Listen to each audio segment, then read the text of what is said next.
It's a pleasure to welcome to the program Lee Harris. She's a reporter at the American Prospect. You can find her work and all the other great work at the Prospect, prospect.org. Lee, thanks for joining us. Thanks for having me on, Sam.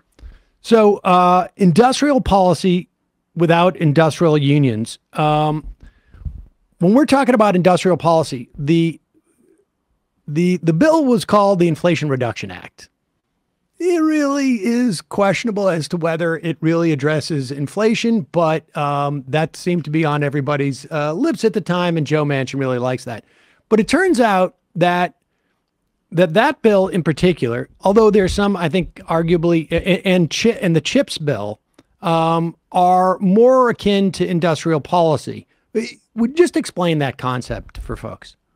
Yeah, I mean, just quickly to say, I think the Inflation Reduction Act branding of the bill was kind of brilliant. It met the moment, and yeah, it probably doesn't reduce inflation a whole lot short term, but long term, capital investment and onshoring jobs seems like exactly the recipe to avoid bad inflation long term. Yeah, what's industrial policy? It's something we have been doing not explicitly for decades. I mean, we never stopped doing industrial policy. It means the government taking a hand in private sector production.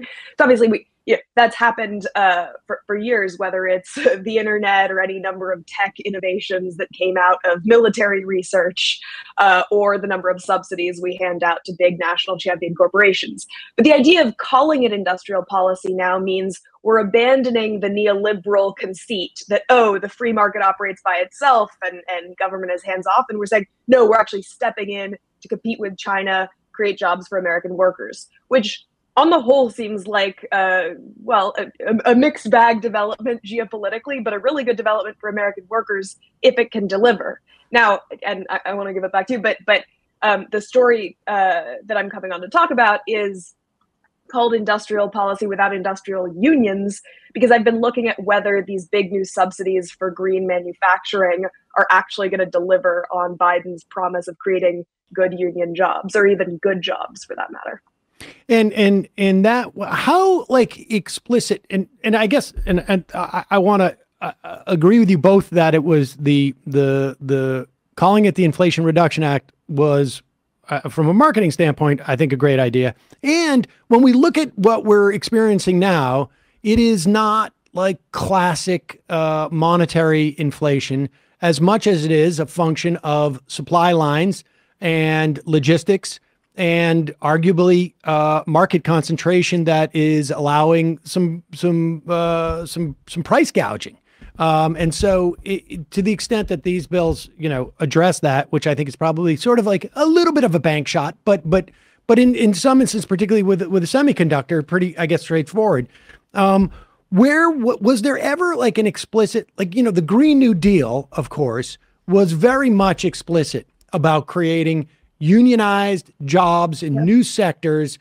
How explicit was that in the context of the CHIPS bill and the IRA? Yeah, I think that's exactly what interests me about this question, is that we didn't do the Green New Deal. And that, in my view, that moment has kind of passed. We did something else, which was an enormous investment, and there's big potential upside to it. But the big, one of the main selling points of the Green New Deal was creating really high quality jobs for workers. And we should do that, I think, because it's a good thing, but also because it's a great political strategy, especially in hollowed out areas where, what are called energy communities in the Inflation Reduction Act, meaning that's the dumb euphemism for areas like West Virginia that are going to see decreasing investment in the coal sector. Swap that out with clean energy investments. So there is a new battery plant that's opening up in West Virginia that's going to be staffed by mine workers. Anyway, that's a long way of saying that it's an open question whether the IRA will actually deliver on that Green New Deal vision of creating good jobs. So maybe if I could talk about the auto sector in particular for a second, that'd be helpful.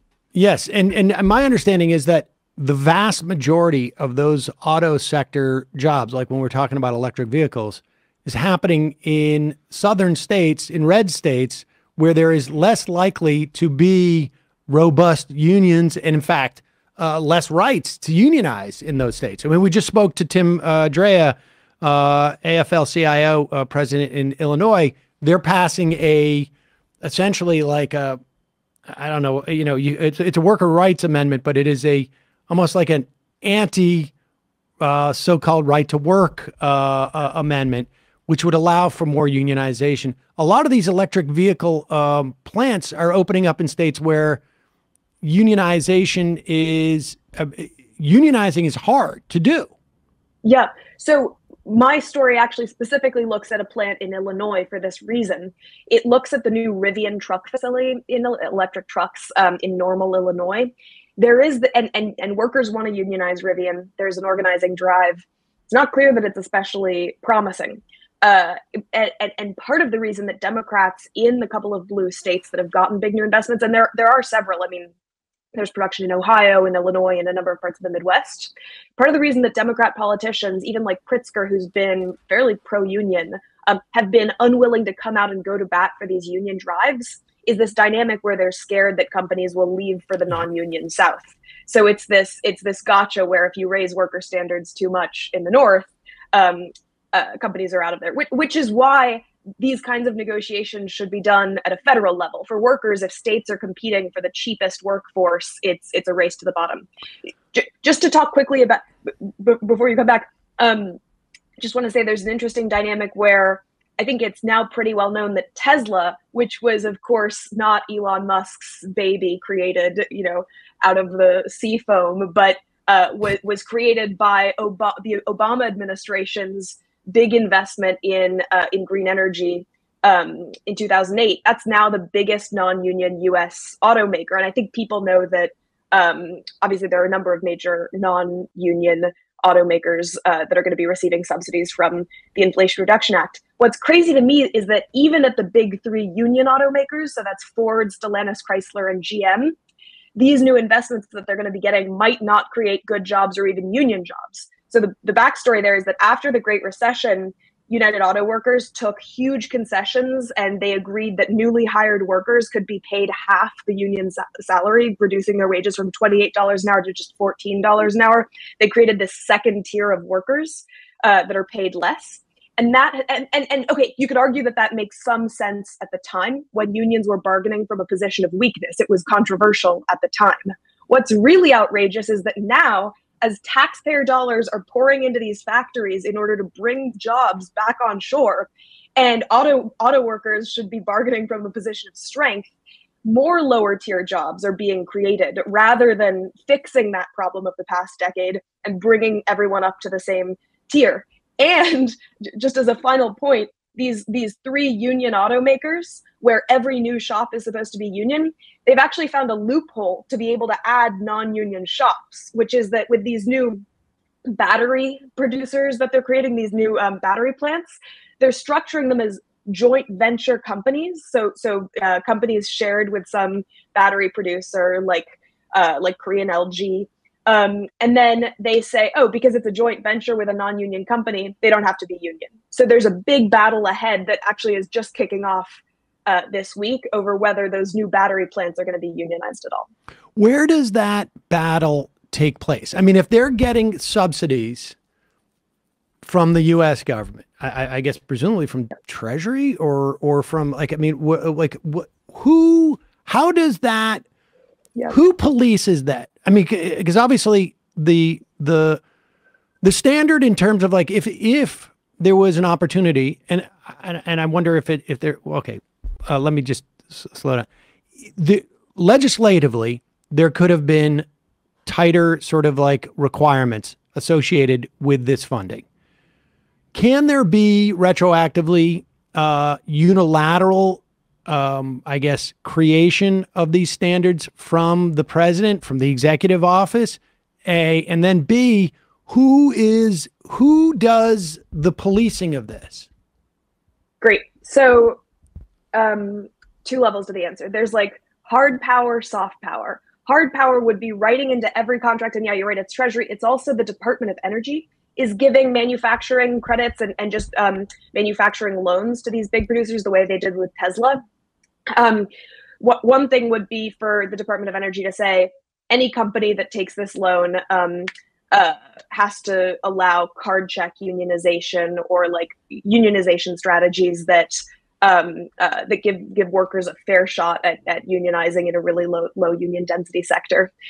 American labor law is pretty anti-union, though, and so in the past, sometimes those efforts at the federal level have been challenged in the courts. But what the Biden administration could certainly do is something that actually United Auto Workers are calling on them to do just this week, which is negotiate directly with companies for labor standards. And I'll give you an example. So the battery maker Ultium Cells, which got a $2.5 billion loan from the Department of Energy, is not recognizing the majority of workers who have signed cards there authorizing United Auto Workers to represent them. UAW originally tried to get card check unionization before they even started, but the company ignored them. And UAW just announced that they're going to file for a union election through the NLRB process, which could be slower and costlier. And so the Biden administration could come out there and say, we're handing you this multi-billion-dollar loan of taxpayer money, and could privately put pressure on the company. And by the way, the company that's probably expecting more subsidies down the line. And then one other example, if I could give it to you, is Hyundai, which is currently caught in a child labor scandal. So Hyundai has been caught not once but several times using child laborers as young as 12 years old.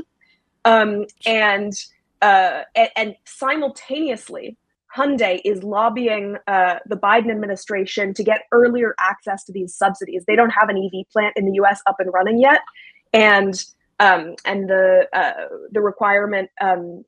The new EV subsidies require cars to be they're by American standards. They need to be made domestically. So Hyundai's like, we don't have our EV plant up and running here yet, but we're a major trade partner. Let us get access to those subsidies. So on the one hand, they're asking for something from the Biden administration, earlier access to subsidies. On the other hand, they're embarrassed and they've just been caught in an outrageous child labor scandal. So UAW has said to the Biden administration, use this opportunity to say, Hyundai, raise your standards for workers, and for instance, give workers an opportunity for card check unionization or any number of other measures that could get them closer to a union.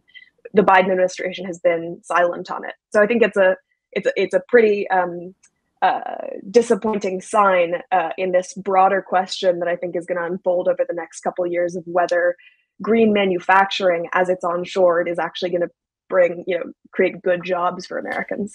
So when my car company goes to the energy department, I don't automatically qualify for a loan. I go through a loan application process, and I might negotiate in terms of like what the rates are or what the payment schedule is. None of this stuff is not all pre-baked in. And so the idea that the energy department could go like, oh, you know what, we got 3 tiers of terms on this. We got the, sort of like the gold standard if you want it, but to get the gold standard, you need to allow X, Y, and Z to happen in terms of unionization. And then, they have the authority to finesse that type of thing. Totally. And by the way, Republicans in right to work states are incredibly good at doing the opposite, at coordinating to prevent union drives. So whenever there's a whiff of unionizing, I have an example of this in my story, the state will get together and sometimes illegally, Republican politicians have said we're withholding subsidies over this question. So Democrats should match them at their own game and use some soft power to get union concessions out of these big companies that are getting billions in taxpayer dollars. What is it that like, what's the agenda? Is this a function of the administration just being like, oh, we just can't get our shit together type of situation? Or is it more like, for us, what we want to do is get the jobs here because that's going to look better in terms of the numbers in the short term, and the value of unionization is just not as important? I mean, I suspect it's a little bit of both, but the latter must implicate it a lot. It's a really good point. So one thing is to say, I do think there there's a significant set within the Biden administration that really wants these to be good union jobs. And so you'll see in some of the Department of Energy contracts I mentioned, you'll see them trying to negotiate in high labor standards as part of the procurement process. So that means the companies they select for loans, one of the criteria that they might be using is their openness to labor drives, which is really promising.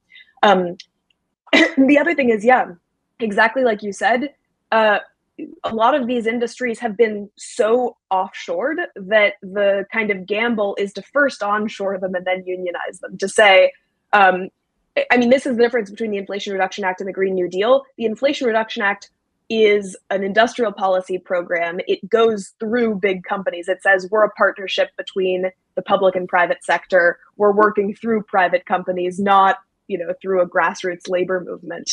And so the gamble, which really is a gamble, is to first onshore the jobs and have them be in America at all, and then try and see if you can raise labor standards. I mean, that I can understand, I guess, the logic of that on some level, but I also wonder if there isn't like a sweet spot where it's sort of like, we know how much this $2.5 billion subsidy is worth to you, and if you have to give some back in terms of unionization or power to the workers, we know what figure where that lands. But let me ask you this, and I'm not sure that you would have insight into this, but over the course of your reporting, you're giving out the subsidies out of the Energy Department, maybe the Treasury. Those people, I just assume, like, the staffing of those of that agency in particular, but others, their primary focus may be around these questions of energy and of maybe of transportation or of industrial policy, as opposed to, say, like the Labor Department, which is more oriented towards like protecting workers' rights. Like, where these grants emanate from, how much of like what agency that ends up issuing these grants will influence or implicate the strings that are attached to them? In other words, like, does labor send over some people over to Energy Department and go like, hey guys, like, how does that work? So I don't know that the right way to think about it is as like competition between departments. There may be some of that. My sense, just from interviewing people and reporting, is that at least a significant set within the Biden administration is, and that doesn't count whatever civil servants, but are pretty sold that in order to make this work politically, they have to be decent jobs. Like, if you're someone who's a big green energy booster, unlike the Obama era investments, I think there's much more consensus now that we can't make these shit jobs. But to your point, there is tons of lobbying of the Department of Labor, for instance, to reduce standards for these new emerging green industries. So, for example, in the solar industry, there's a long-standing complaint by labor unions that big solar companies have been lobbying to get this new designation called solar installer, that the unions say, I think correctly, is just an excuse to not to train this new labor force very well and to give them a really limited set of skills that they can pay them not very much. So, for example, just a union laborer, it is a laborer. You don't call him a bridge installer or a road installer. A union laborer has a whole range of skills that make him marketable in a number of different industries. And there are big fights right now, anyway, between these new green industries and between the Labor Department over the pay level and the number of skills that the new green workforce is going to be trained up with. I feel like that's modeled in some ways off of like cable and telecommunications, where they really, Verizon in particular, I think with wireless, tried to basically use that as a way of getting rid of a lot of their unionized labor force by changing those designations. Well, it's a fascinating piece. And so let me ask you this. What can like we do, like from the union perspective, right? Like there's an attempt by organized labor, I would imagine, and some elements within the administration that are like, we should be putting these sort of like riders on these deals, more or less. What can we do outside of that world? How does us knowing about it, where do we exert some influence as citizens? I mean, this is a conversation that David Dayen and I have had many times over the years. But where, from your perspective, like what do they say? Like, I mean, obviously, like talking to you, they perceive this as like, it's going to activate, forces within society that may influence the administration. But how does that work? I mean, okay, if I could just contest the question a little bit. Sure. We have lots of participatory kind of civic democracy, but even I think whatever ordinary people can probably like give to union drives or something. I don't know, but there's a really interesting fight ahead, but it's basically a fight between a really depleted union sector and a heavily subsidized employer class to see what can be extracted from them. And I'm sure on the margins, like concerned citizens can do stuff. But part of the reason we're in this position is that associational democracy, democratic organizations like unions have been completely hollowed out in favor of, I don't know, like NGOs and random citizens who want to get involved in stuff. So I would just say it's a really interesting and important fight. I don't know, maybe, call your congressman or something, but mostly this is going to be a fight by a fairly radical and angry and passionate segment of the labor movement. There's a part of UAW which has had a number of corruption scandals and has had a really tough past couple of years. But there's a reform movement called UAWD, the D stands for democracy, that's trying to kind of rally United Auto Workers to take on more non-unionized shops and to come out and be much more ambitious in the number of sectors that they're trying to organize, going beyond just, college, graduate student workers and kind of professional class workers, and really trying to organize big new industries. I think that's ambitious and exciting, and it's also going to be an uphill battle. One other dynamic to watch is that, and it comes up in my story, a lot of big name companies like Rivian and Tesla rely heavily on subcontractors who drive down wages and often allow for all kinds of labor violations to go unchecked. So like in the instance of Rivian, they used a Chinese subcontractor that used two further subcontractors to fly in Mexican workers to build the Rivian facility in Illinois, and then subsequently denied them wages. There was a wage theft scandal that was thankfully rectified by the Illinois Attorney General. But that kind of story is really common. So I'm reporting now on the fact that in the solar industry, even though we've seen tons of investments in a scaling up of solar, wages are actually falling for workers, partly because you have these exploitative subcontractors and temp staffing agencies that skim off the top of the hourly wage that these workers make. Anyway, it's to come back to your question, what can ordinary kind of observers do? I think getting involved with the labor fight in whatever way they can, and paying attention to these big new industries that are being kind of stood up right now, whose worker standards will matter for the next several decades.